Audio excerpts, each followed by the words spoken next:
Bonjour tout le monde, aujourd'hui nous allons travailler sur le calcul d'une expression numérique comportant des fractions.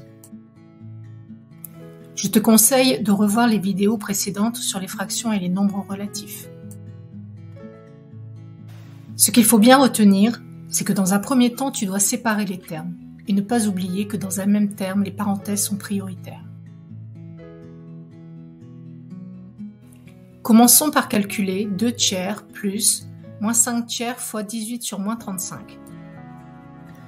Même si cela est très tentant, il ne faut pas ajouter 2 tiers et moins 5 tiers. La première chose à faire est de séparer les termes. Le premier terme, 2 tiers, sera donc recopié et le deuxième terme est une multiplication. Nous allons d'abord gérer le problème des signes. Il y a 2 facteurs négatifs, le résultat est positif, puis appliquer la loi qui nous dit de multiplier ensemble les numérateurs et les dénominateurs que nous allons décomposer de façon à réduire le résultat. Nous obtenons 2 tiers plus 2 tiers, c'est-à-dire 4 tiers, qui est une fraction irréductible. Effectuons maintenant ce calcul. Dans un premier temps, nous allons séparer les termes. Dans le premier terme, il y a des parenthèses. Elles sont donc prioritaires. C'est une somme de fractions. Nous allons donc devoir les mettre sur le même dénominateur. Au préalable, nous allons remonter le moins du moins 5 pour ne pas garder un dénominateur négatif. Le dénominateur commun va être 15, puisque 5 et 3 n'ont rien à voir l'un avec l'autre. Il est donc égal au produit des deux dénominateurs. Nous allons recopier fois 25 sur moins 2 pour ce qui est du second terme.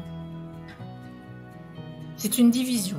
Nous allons d'abord nous occuper des signes, sachant que diviser par un nombre revient multiplié par son inverse. Il y a un facteur négatif, le résultat est donc négatif. Et nous allons transformer divisé par moins 21 sur 22 par multiplié par 22 sur 21. Nous allons de nouveau séparer les termes.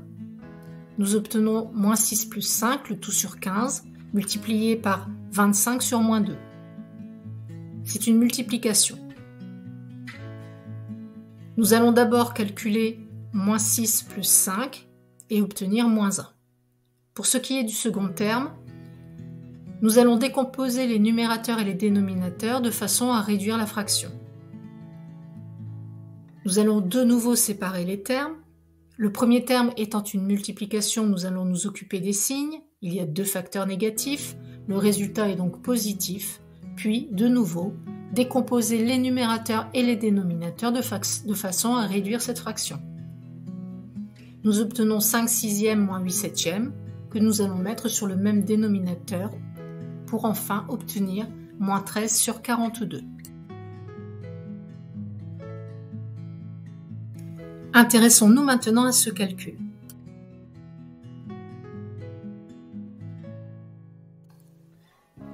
Dans ce calcul, il n'y a qu'un seul terme. Les parenthèses y sont donc prioritaires. À l'intérieur de chacune des parenthèses, c'est une somme de fractions. Il faudra donc mettre ces fractions sur le même dénominateur. Dans la deuxième parenthèse, nous constatons que nous avons moins 7 sur moins 3, que nous allons transformer en 7 tiers. Dans la première parenthèse, le dénominateur commun est 4. Dans la deuxième parenthèse, le dénominateur commun est 15. Attention à bien ajouter au numérateur de la droite vers la gauche. Nous obtenons 35 sur 4 multiplié par 32 sur 15.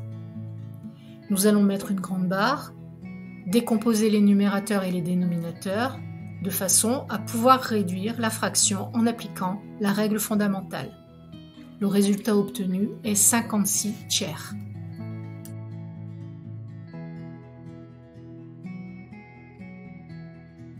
Voyons maintenant comment effectuer un calcul de ce type.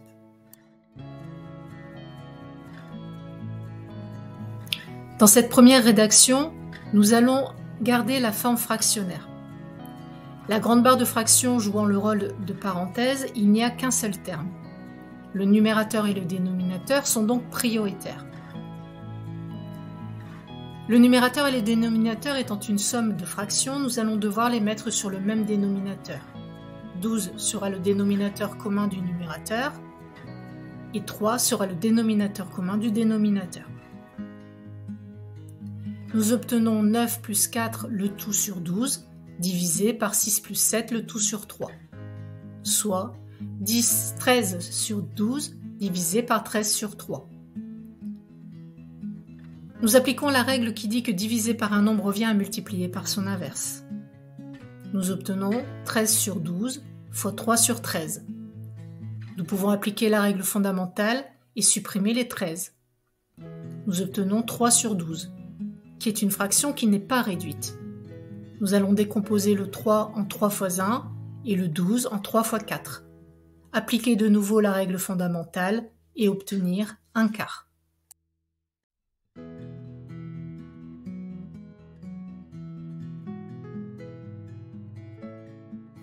Je te conseille plutôt cette façon de rédiger là, c'est-à-dire celle où tu vas transformer la grande barre de fraction en parenthèse et en divisé. Attention de ne pas oublier les parenthèses. Le calcul serait faux sans les parenthèses. Nous allons mettre, comme précédemment, les deux fractions sur le même dénominateur dans les deux parenthèses et obtenir 13 sur 12 divisé par 13 sur 3. La fin du calcul est bien évidemment la même.